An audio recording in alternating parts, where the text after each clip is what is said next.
श्री स्वामी समर्थ. 20 मार्चला स्वामी प्रकट दिन आहे. एक दिवसीय स्वामी सारामृताचे पठण कसे करायचे हे मी सांगत आहे. प्रथम सकाळी लवकर उठून सुशोभित होऊन दारात रांगोळी काढून उंबरठा पूजा करून घ्यायचा आहे. त्यानंतर स्वामींना अभिषेक करून घ्यायचा आहे. त्यानंतर स्वामींच्या नावाचा एक माळ तरी जप करायचा आहे. तारक मंत्र म्हणायचा. शक्य असेल तर कालभैरव अष्टकाचे पठण जरी केलं तरी पण चालेल. स्वामी अभिषेक झाल्यानंतर आरती वगैरे करून घेऊन तुम्ही तुमच्या वेळेनुसार स्वामी सारामृताचे पठण करण्यास सुरुवात केला तरी चालेल. दिवसभर हे 1 ते 21 अध्याय तुम्ही थोडे थोडे करून जरी वाचला तरी चालेल. सकाळी थोडे, संध्याकाळी थोडे.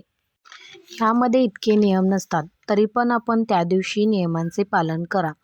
म्हणजेच परान्न खाऊ नका किंवा मांसाहार करणाऱ्यांनी मांसाहार खाऊ नका आणि ब्रह्मचर्याचे पालन करा. तरी या दिवशी आपण जो घरात गोड पदार्थ बनवणार आहे तोच पदार्थ महाराजांना नैवेद्य स्वरूपात दाखवला तरी चालेल. ह्या 1 दिवसीय पारायणाने तुम्हाला 1 पारायणाचे पुण्य प्राप्त होते.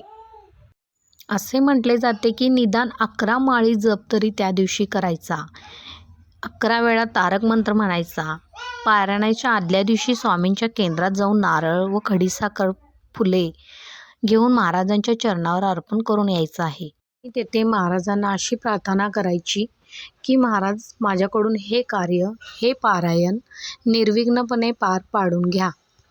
दुसऱ्या दिवशी स्वामी सारामृताचे पठण तुम्ही तुमच्या वेळेत पूर्ण करा. दिवसभरात कधीही वाचला तरी चालेल. 1 ते 21 अध्याय वाचण्यापूर्वी स्वामी स्तवनाचे पठण नक्की करा आणि 12 ते 12:30 या वेळेत दत्तप्रभू भिक्षा मागण्यासाठी बाहेर असतात. या वेळेत वाचन करणे शक्य असेल तेवढेच टाळा. झालेली सेवा महाराजांच्या चरणी रुजू करते आणि मी इथेच थांबते.